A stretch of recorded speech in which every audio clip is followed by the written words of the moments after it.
kepercayaan masyarakat bahwa pemerintah atau penguasa telah bertindak menurut norma.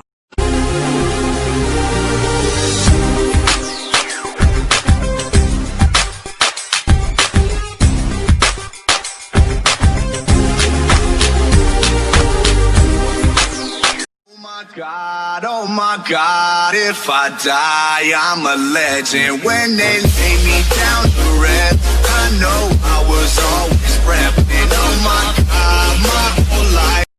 Baik, ini saya akan memperkenalkan diri saya. Nama saya Greg Slita. Saya mahasiswa dari STPM ini. Dengan ini saya akan menjelaskan materi tentang sosiologi. Nomor 1, jelaskan apa yang Anda pahami tentang ruang lingkup sosiologi pemerintahan. Sosiologi adalah ilmu yang membahaskan tentang berbagai aspek dalam masyarakat serta pengaruhnya bagi kehidupan manusia. A. Kepercayaan masyarakat kepada pemerintahan. Kepercayaan artinya mengakui atau meyakini akan kebenaran. Kepercayaan adalah keyakinan bahwa sesuatu untuk benar atau salah atas dasar bukti, sugesti, otoritas, pengalaman, atau institusi. Kepercayaan menurut Fukuyama pada tahun 1997 adalah ekspektasi atau harapan yang ditimbulkan dalam komunitas akan adanya perilaku yang bisa dijujur dan kooperatif berdasarkan norma-norma moral yang dianut yang diperkirakan anggota lain dari komunitas itu. Kepercayaan memiliki nilai pragmatis yang amat penting. Kepercayaan adalah minyak pelumas penting dalam sistem sosial. Faktor yang mempengaruhi kepercayaan masyarakat kepada pemerintah. Legalitas, yaitu kepercayaan publik dipengaruhi oleh adanya keyakinan masyarakat bahwa keberadaan satu kepemerintahan atau perilaku pejabat pemerintahan berdasarkan hukum atau peraturan yang diberlaku. Legislasi etis, yaitu kepercayaan publik yang dipengaruhi oleh adanya kepercayaan masyarakat bahwa pemerintah atau penguasa telah bertindak menurut norma-norma moral. B. Partisipasi masyarakat dalam pemerintahan yang partisipatif adalah mengambil bagian atau keterlibatan orang atau masyarakat dengan cara membersihkan lingkungan dalam arti memberikan tenaga, pikiran maupun materi, dan tanggung jawab terhadap setiap keputusan yang telah diambil demi tercapainya tujuan yang telah ditujukan bersama. Jadi itulah pengertian dari poin B. Selanjutnya kita masuk di poin C.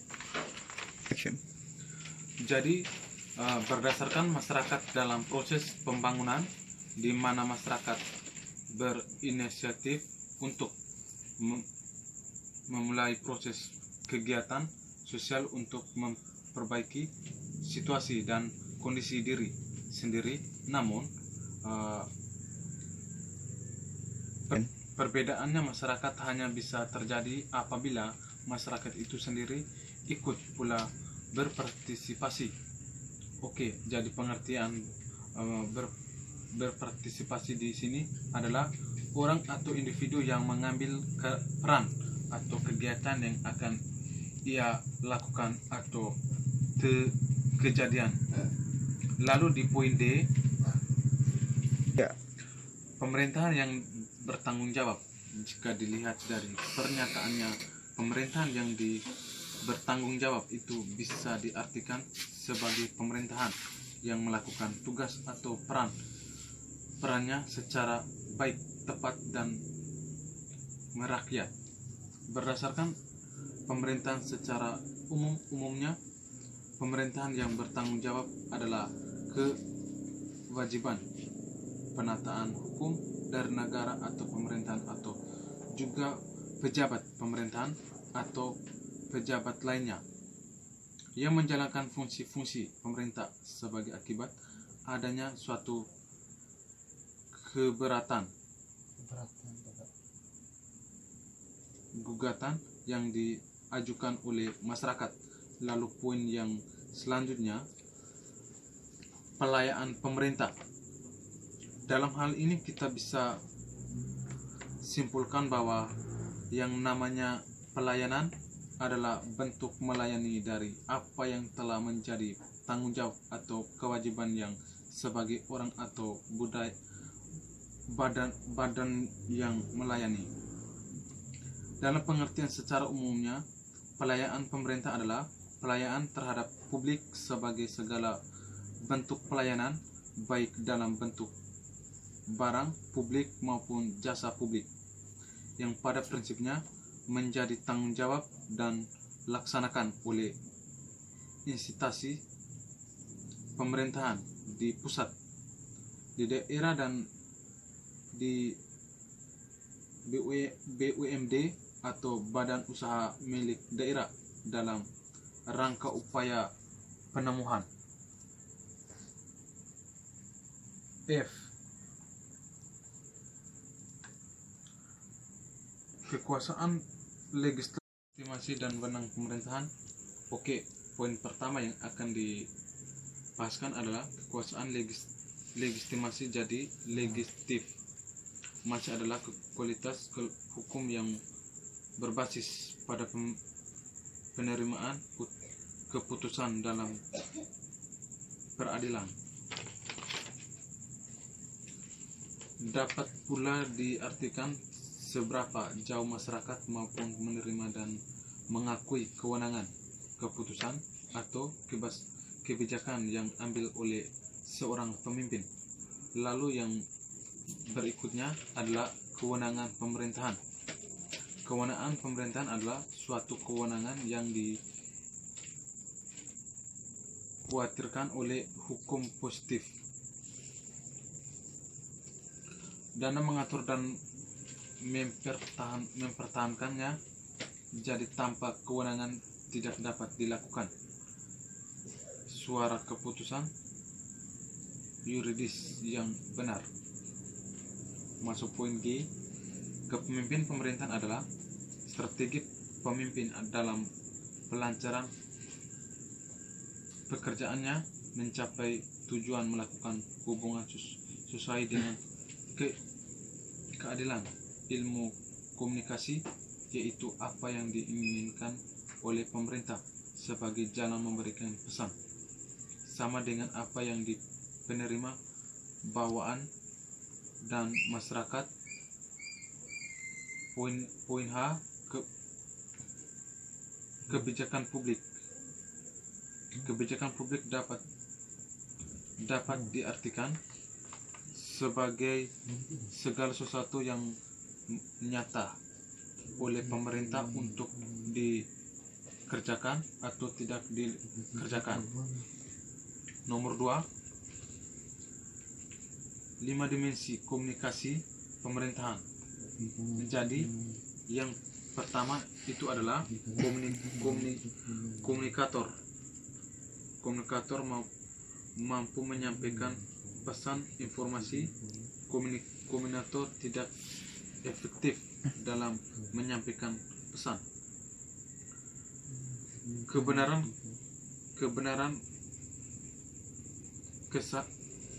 kejelasan pesan, intensitas gangguan dalam menyampaikan informasi. Jangan pesan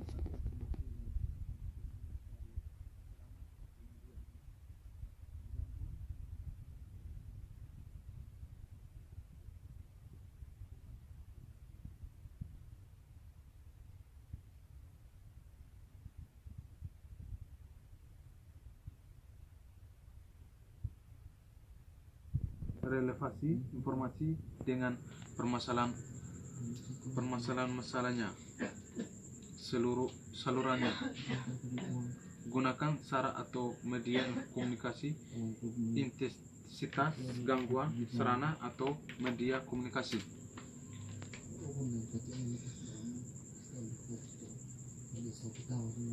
Kelengkapan perlengkapan sarana atau media komunikasi, keragaman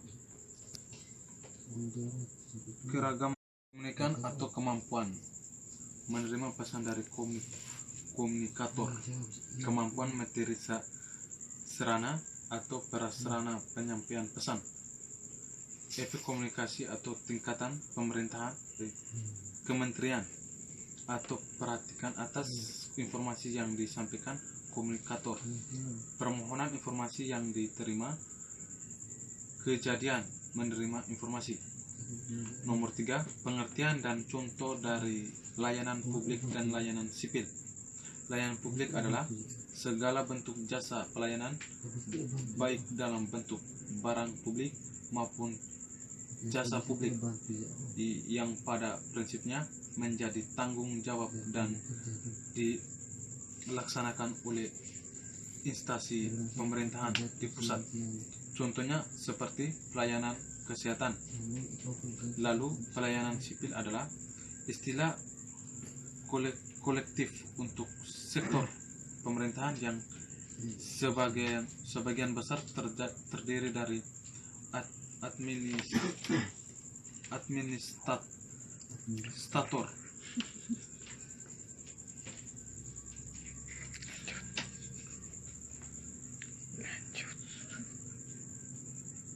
karir daripada diangkat atau dipilih yang masa jabatan.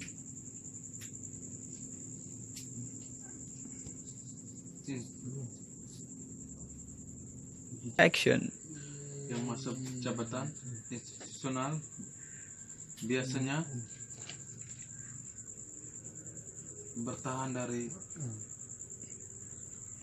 instansi kepemimpinan politik. Contohnya seperti produk layanan sipil, antara lain kartu tanda penduduk sebagai pengakuan hak warga negara. Nomor 4, faktor penyebab rendahnya kualitas layanan sipil dan publik. Beberapa faktor penyebab belum berkualitas pelayanan publik adalah faktor SDM, organisasi, birokrasi, tata laksana, dan teknologi informasi, perilaku berkomunikasi, sistem dan strategi pelayanan kepemimpinan yang transaksi.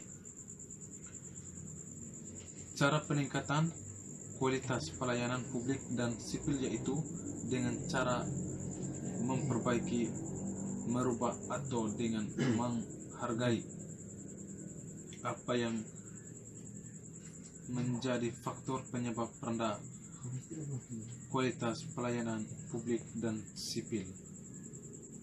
Terima kasih atas waktu dan kesempatannya.